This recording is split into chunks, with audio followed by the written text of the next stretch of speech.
Welcome back to the deep dive. Okay, so if you're anything like us, you've probably, tried to dive into psychology, you get the big books or maybe some articles, Yeah. and suddenly you're just lost. It feels dense, right? Like, how do you even find the useful bits without getting a PhD? That's exactly it. That feeling of being overwhelmed. That's what we want to tackle today. We dug through a whole stack of sources, foundational stuff, newer applications, Mm-hmm. and found something, well, kind of surprising. The real first lesson, it's not in the classroom. It's right there inside you, in that quiet internal space. So, our mission for this deep dive, then, is to kind of cut through the noise, skip the endless debates and the really complex jargon for a bit, Right. and pull out the absolute bedrock, the core ideas. We're zooming in on self-awareness, not as some, floaty concept, but as a practical tool, your most essential tool, maybe. Precisely. We're calling this conscious awareness the 0 point. Yeah. It's literally the starting line. You can't really understand the big map of the human mind until you find that observer inside, that quiet witness. The 0 point. Okay. Yeah. It's the foundation. Everything else builds from there. All right, let's get into that. This foundational idea. The sources talk about this first exercise, and it sounds so simple, but I suspect it's actually quite hard. It can be. Observing thoughts, observing feelings, but without judging them, just letting them drift by like clouds. Exactly. You let them pass. Don't grab onto them. And the most powerful technique that comes out of this, I think, is making that conscious split between you, the self, and the state you're in. Okay. Like the sources give this example. When anger flares up, the instinct is to say, I am angry. Right. You identify with it completely. Yeah, that feels natural. But the technique is to shift your internal language, to recognize it as a visitor. So you say, there is anger visiting me right now. Anger is visiting me. That sounds a little detached, maybe even like a mental trick when you're actually seeing red. How do you genuinely make that separation happen in the heat of the moment? Well, it takes practice, Yeah. lots of practice. It's not a magic switch. But it's the core difference between being the anger Okay. and simply noticing the anger. Okay. When you say, I am angry, you essentially become that state. You take on its urgency, its need to lash out, maybe. Right. But when you say anger is visiting, you create a little space, just a crack of light. You remember, I'm not this feeling. I'm the awareness experiencing this feeling. So you're the container, not the content. Exactly. You're the stable platform. The anger, the fear, the sadness, their temporary weather patterns passing through. You remain. That makes a lot of sense. And this stable platform, this awareness, it leads straight into what the sources call the mirror principle, which is kind of humbling, actually. It is. Understanding yourself is the absolute key to understanding anyone else. You can't see more in others than you see in yourself. It's profound and often overlooked. Think about it. If you constantly find yourself judging someone else for, say, being overly ambitious, that judgment might actually be reflecting your own unacknowledged fear of not being ambitious enough, or maybe a hidden desire you've suppressed. So it's like a form of projection almost. Very much so. Yeah. Your own blind spots become the filter through which you interpret their actions. You literally can't perceive qualities in them accurately if you haven't grappled with those same potentials, positive or negative, within yourself. Wow. Okay, that changes things. So in our daily interactions, this means we need to flip the script on our questions. When someone annoys us or does something baffling, Yeah. instead of the usual, why on earth did they do that, which is pure judgment of the action, Right. Surface level. we should be asking, what might they have been feeling that led them to do that? Exactly. You hit it, you go deeper. You realize that behind almost every action, there's an underlying feeling driving it. Maybe a need for safety or a longing for connection, or just trying to avoid pain. And when you start with the feeling, even if you still think the action was wrong, you shift instantly from judgment towards, well, maybe empathy, or at least understanding. That feels like a huge step towards, I don't know, emotional maturity, having more control. It really is. Now let's shift gears slightly. From the feeling itself to the machinery behind it, the mind and the brain. People use these terms interchangeably all the time. Guilty as charged. Yeah. But psychology draws a really crucial distinction. We have to get this clear. Okay, lay it out for us. The brain, that's the physical organ. The hardware, if you like. It's neurons, chemicals, electrical signals. You can scan it, measure its activity. It's biological stuff. Right, the wetware. The wetware, good one. But the mind. Yeah. The mind is the experience generated by that hardware. It's the subjective reality. It's the feeling of love, the sting of rejection, the thought itself. So brain activity is measurable, but the experience of love isn't something you can see on an EEG printout. Exactly. You can see brain correlates, patterns associated with it perhaps, but the feeling itself, that's the realm of the mind. And psychology tries to be the bridge between that physical activity and the subjective lived reality. Okay, so if I'm tracking this, the mind isn't a thing in a specific location, like finding a file in a cabinet. It's more like a process, a continuous function. The sources called it an internal workshop. A continuous function. Yes, that's a great way to put it. It's always running, processing sensory input, memories, thoughts, feelings, constantly building our inner world. And our behavior, yelling, smiling, helping someone that's just the end product, the stuff that comes out of the workshop door. Precisely. It's the external translation of all that complex internal activity. What happens inside gets expressed somehow outside. And here's a crucial point from the material, I think. That workshop, that mind, it's intensely personal. It uses this analogy of a colored mirror. Ah, yes, I like that one. Every experience hits you, but it passes through your specific mirror, and it picks up a color based on your history, your memories, your beliefs, your mood right now. Perfect analogy. Think about getting, say, some good news. You get the exact same news on a sunny morning when you feel great versus getting it right after a huge argument or when you're worried about money. The news itself hasn't changed. Not at all. But your internal state, the color of your mental mirror, completely changes how you experience that news. One feels bright and exciting, the other might feel flat or even irrelevant because you're preoccupied. That personalization, that's where the unconscious comes in, right? The hidden engine room. I find the whole analytical idea fascinating, this vast, unseen part of us that's actually steering the ship more than we think. It's incredibly powerful, partly because we like to believe we're rational, that our conscious mind is fully in charge. Yeah, we do. But the unconscious is this reservoir. It holds on to stuff, experiences we haven't processed, desires we don't admit to, old hurts, and it influences our choices, our gut feelings, our attractions and repulsions, often without us having a clue. It bubbles up though, right? Like in dreams or those Freudian slips everyone jokes about. Definitely. Dreams are often seen as a key pathway. Slips of the tongue, moments of unexpected emotion. Yeah. These can be glimpses into that hidden territory. But it's not all just like a dark basement filled with scary things. The sources mention it serves a really practical purpose too. Oh, absolutely essential. Think about skills you've learned until they become automatic, like driving a car or riding a bike. Okay. When you were first learning, your conscious mind was hyper-focused on every little detail, right? Steering, balancing, pedals. Totally. Overwhelmingly so. But now, yeah. that skill is largely handled by the unconscious. It runs the program automatically. That frees up your conscious mind, your attention, to deal with traffic, navigate, or think about what you need from the grocery store. Ah, so it's like the brain's automation system. It takes routine tasks offline to save processing power. Exactly. It's incredibly efficient. Frees up conscious awareness for novelty and problem solving. Okay, so we've sort of mapped the internal space awareness, the mind, the unconscious, which brings us to the big question. How did psychology even figure all this stuff out? Let's do a quick tour of the history. It's like this long, ongoing conversation, isn't it? Trying to answer, who are we? Why do we do the things we do? It really is a dynamic dialogue, a series of arguments and responses. It formally kicked off as a science, you could say, in the late 19th century. Germany, Wilhelm Wundt.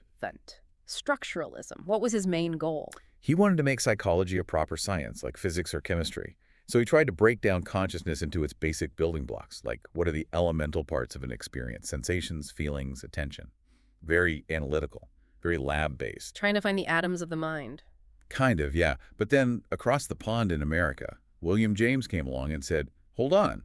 He started functionalism. And his question was different. Totally different. He wasn't asking, what is consciousness made of? He asked, what is consciousness for? What's its function?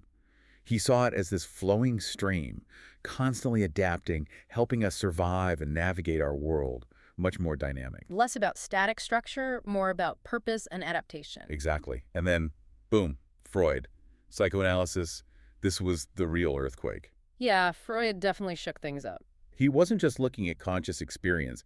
He dove underneath. He introduced the idea of the unconscious and basically argued that our sense of free will, our conscious choices, they're often just echoes of these deep, hidden desires, conflicts, and unresolved stuff from our past. That's a radical idea that you're not really the one driving the bus. Hugely radical.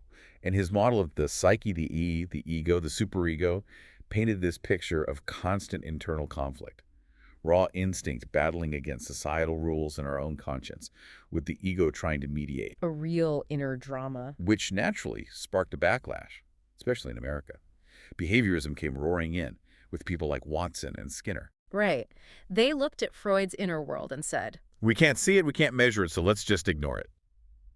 They wanted psychology to be purely objective, so they focused only on observable behavior, stimulus, response, rewards, punishments. if you can't see it happen, it doesn't count as science. That was the mantra, and they had a lot of success explaining learning, habit formation, animal behavior, very practical stuff. It eventually hit a wall, didn't it? It did. It couldn't really explain complex human things, like language acquisition seemed way too complex for just stimulus response, or creativity, abstract thought, altruism. Where did that come from if it wasn't directly rewarded? It felt too mechanical, too simple for us. Kind of. And that limitation opened the door for the next big shift, the cognitive revolution, around the mid-20th century. Bringing the mind back in. Exactly. But this time, using the metaphor of the computer, which was emerging technology then, psychology started studying information processing, memory, attention, problem solving, how you build mental models and make meaning. Thinking about thinking. Pretty much. And then, sort of alongside that, or maybe reacting against both the coldness of behaviorism and the determinism of Freud, came the humanistic school, Rogers, Maslow. The touchy-feely ones. Sometimes labeled that way, yeah. But they brought back the heart, the individual's potential. They focused on inherent human goodness, the drive for growth, self-actualization. Therapy wasn't about fixing a broken machine, but supporting a person's journey of discovery. Unconditional, positive regard was key. Acceptance. Growth. Exactly. So where are we now? Modern psychology isn't really one single school anymore. It's integrative. A good therapist or researcher today pulls tools from all these traditions. Okay. We appreciate the depth insights from psychoanalysis, use behavioral techniques for habit change, cognitive strategies for reframing thoughts, and maintain that humanistic empathy and focus on growth. It's a whole toolbox. That makes sense. A rich history leading to a diverse toolbox. Which brings us really to the most crucial part. How do we actually use this knowledge? How does it become wisdom in your day-to-day life? Right. Application. Because the sources really emphasize this. Everything you do, almost, is a psychological act. The clothes you choose, the tone of voice you use, what you don't say, it's all meaningful. It absolutely is. And a great starting point for application is learning to decode your own emotions. Going back to that idea of awareness, if you understand the message an emotion is trying to send you, you gain massive insight and control. Okay, give us the quick guide, the core messages. What are feelings actually telling us? All right, quick rundown. Anger often signals a boundary has been crossed or something you value feels threatened. It's an activation signal, really. It says, pay attention, defend or assert. Okay, fair. Fear, obvious one maybe, signals potential danger or threat in your environment. It wants you to assess risk, be cautious, maybe you retreat. Sadness. Sadness usually points to a loss that needs processing, an ending, a disappointment. It encourages withdrawal, reflection, maybe seeking comfort. And boredom. That's an interesting one. Yeah, boredom gets a bad rap. But it's often a signal that your current situation isn't providing enough meaning or challenge. Your system is saying, need something new, need engagement. It's a call for growth or change, not just laziness. That reframes these feelings completely. Instead of, ooh, I feel angry, that's bad, it's, okay, anger signal. What boundary was just crossed? What needs attention? Exactly. It shifts from judgment to curiosity. Now let's look at a specific mechanism people use, often unconsciously. A classic defense mechanism. Displacement. Displacement. Sounds familiar. We've all been there. Displacement is basically when you have strong feelings about someone or something, but you can't express those feelings towards the actual source. Maybe it's too risky, too powerful. Like your boss? Maybe. Perfect example. So you unconsciously redirect those feelings onto a safer, usually less powerful target. Walk us through it. Give us a real scenario. Okay. Imagine you've just had a really rough meeting. Your boss was dismissive, maybe even belittling about a project you worked hard on. You feel furious, maybe humiliated, powerless, but you can't exactly yell back at your boss, right? Your job's on the line. So that anger, that frustration gets bottled up. It's simmering inside you on the drive home. Okay, I'm with you. Then you walk in the door, and maybe your partner or your kid has left, I don't know, a dirty dish on the counter, something minor. What happens is the displacement. Bingo. All that pent-up frustration and helplessness from the meeting, which couldn't be expressed toward your boss, finds an outlet. It gets displaced onto the dirty dish, and by extension, the person who left it there. So you explode about the dish. Exactly. Why is this always here? Can't you do anything right? The reaction is way, way out of proportion to the actual offense, the dish. You're not really mad about the dish. You're releasing the energy from the earlier unresolved situation onto a safe target. Wow. Understanding that could change so many arguments if you can catch yourself. That's the power of awareness. If in that moment you can pause and think, wait a second, is my reaction level really about this dish, or am I carrying something else? You break the cycle. You stop the automatic reaction. You convert it into a conscious choice. Maybe you take a breath, realize you're upset about work, and choose not to dump that feeling onto your family. It builds resilience. It also builds self-compassion. How's self-compassion? Because you stop beating yourself up for having the feeling. You realize anger or fear aren't character flaws. They're just signals, like a check engine light in your car. They're telling you something needs attention internally or externally. You wouldn't yell at your car for the light, right? You check the engine. Right. Good point. Check the source of the signal. And this awareness, it doesn't just help us with ourselves, does it? It changes how we interact with others, too, especially listening. Huge impact on listening. When you listen with psychological awareness, you start hearing more than just the words. You listen for the feelings underneath the words. You remember that behind every behavior, even annoying ones, there's usually a feeling driving it. Behind silences, there's often a whole story. You're listening for the emotional logic, not just the surface logic. Beautifully put. That's the leap from just basic communication to something closer to real connection, real understanding. So we've journeyed from that first spark of just noticing our own thoughts through the mind's workshop, touched on the history, and landed on how to actually use this stuff day to day. It really does all come back to knowing yourself. It truly does. And the sources suggest, and I think it's right, that this journey of psychological understanding isn't like finishing a course or reading one book. Well, it's lifelong. Continuous learning. Yeah. So maybe the final thought to leave everyone with, something to mull over, is this. If someone asks you, so when will you be finished studying psychology? Perhaps the most honest answer is something like, probably when I'm finished getting to know myself. And I don't think that ever really happens. The value is in the ongoing journey itself. Exactly. The curiosity, the self-discovery, that's the real prize.